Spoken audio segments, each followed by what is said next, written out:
Люди якобы религиозные, ходят в храм, просят у высших сил что-то, верят в Бога, но они просят каких-то желаний, реализации каких-то целей, но через что можно ощущать эти цели, желания? Через тело. Через тело можно трогать, ощущать, чувствовать. И вот самое главное, через то, что воспринимается, ощущается жизнь тела, человек не следит, не заботится. Какой маленький процент людей действительно заботится о теле? Мы не берем тренажерный зал в расчет.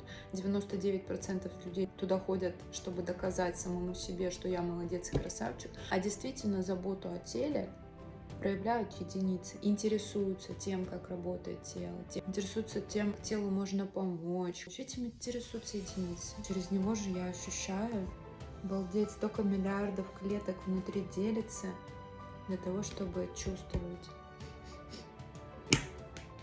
Никто это не ценит. Бог создал уникальный инструмент для ощущений и чувств. Начните ценить это.